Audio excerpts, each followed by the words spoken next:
So guys মামাই কৈছিল যে যাৰ যাৰ ঘৰত গভৰ্ণমেণ্ট ছাৰ্ভিচ কৰা মানুহ নাথাকিব তাক 10% তাৰমানে ৰিজাৰ্ভেশ্যন দিয়া হ'ব। কিন্তু এইটো কেনেকৈ কি ইমপ্লিমেণ্ট কৰিব তাৰ একো তাৰমানে তথ্য দিয়া নাই।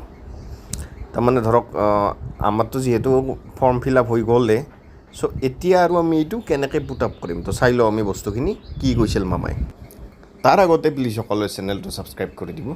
আৰু যদি আগন্তুক APSC Assam direct recruitment DME SSC TET Indian army Assam police এনেকুৱা ধৰণৰ এক্সামছৰ কাৰণে আপোনালোকে প্ৰিপাৰেশ্যন কৰি আছে, দেন ডেছক্ৰিপশ্যনত এটা লিংক আছে, সেই লিংকটোত ক্লিক কৰি সেই এক্সামবিলাকৰ নোটছবিলাক লৈ ল'ব পাৰে।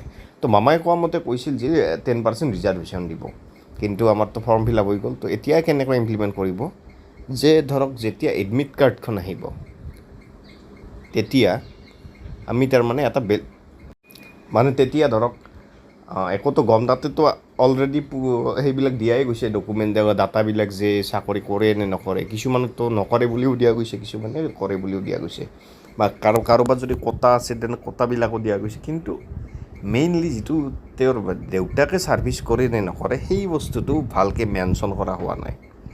চ' এইটো মোৰ মতে কেতিয়া হ'ব, যেতিয়া ডকুমেণ্ট ভেৰিফিকেশ্যন কৰিব।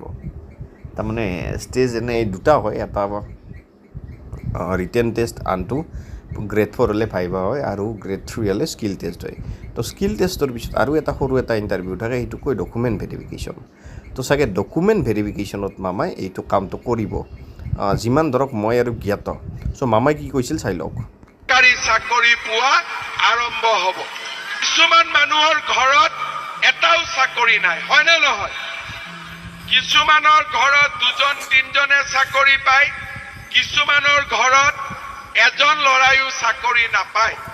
সেইকাৰণে এইবাৰ আমি কি সিদ্ধান্ত লৈছো যে যাৰ ঘৰত এটাও চৰকাৰী চাকৰি নাই তেনেকুৱা ল'ৰা ছোৱালীক আমি পৰীক্ষাত 10 নম্বৰ এক্সট্ৰা কৰি দিম, যাতে সকলোৰে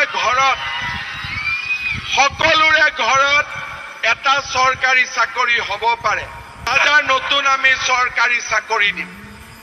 এতিয়া মই আৰু এটা কথা চিন্তা কৰিছো, যেতিয়া চাকৰি ৰিজাল্ট দিয়ে তেতিয়া আমি দেখা পাওঁ যে এখন ঘৰতে কেতিয়াবা 2-3টা ল'ৰাই চাকৰি পায়, আৰু কিছুমান মানুহ